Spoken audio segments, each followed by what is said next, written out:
Welcome to my channel. And please watch full video for better understand. Jai USA.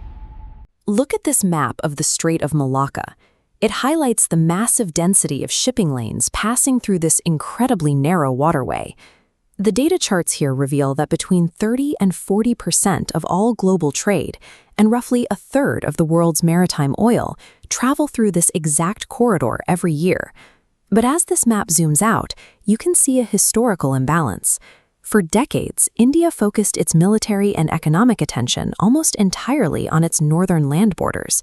Meanwhile, this transcontinental trade superhighway, sitting practically in its backyard, was largely ignored.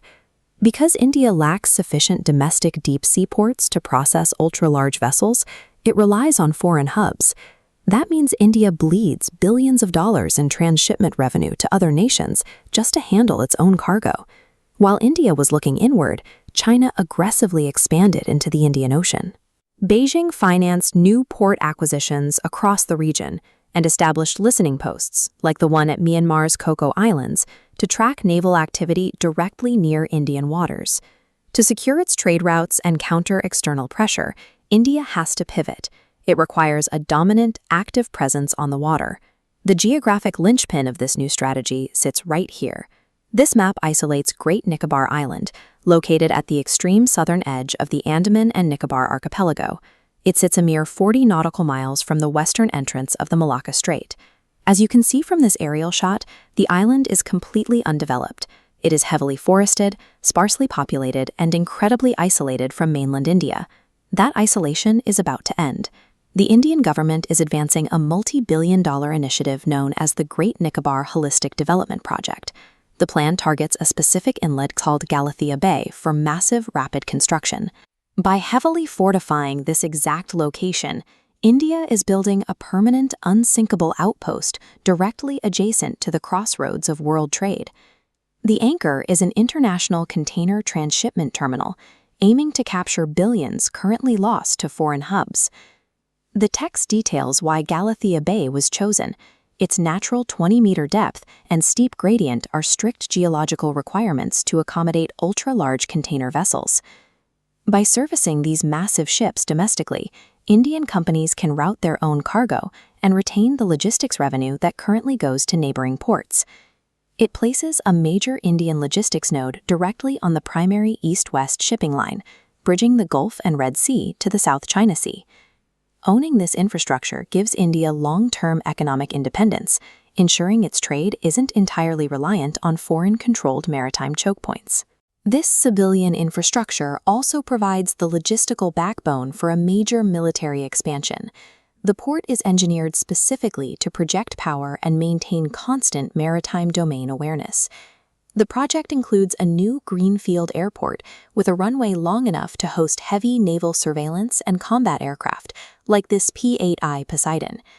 This base integrates with India's Tri-Services Command and complements regional partnerships, like the collaborative development of Indonesia's Sabang Port, located directly across the waterway.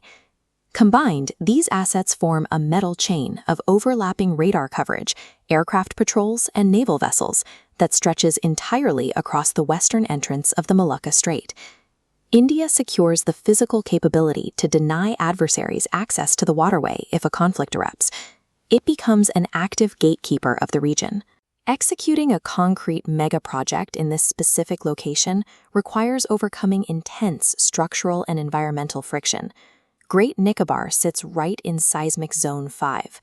That means any massive concrete infrastructure built here faces constant, severe risks from earthquakes and tectonic shifts. The ecological costs are immense. The island is heavily covered by forest and fragile biosphere reserves, as well as isolated indigenous groups like the Shampins, who face direct disruption from the development. The Indian government's commitment to push through these severe engineering hurdles and environmental risks demonstrates their strategic calculus. Holding this territory is a geopolitical necessity. India's ultimate objective is to become the definitive net security provider for the Indo-Pacific region. This official strategic doctrine aims to maintain a rules-based order and stability across the ocean.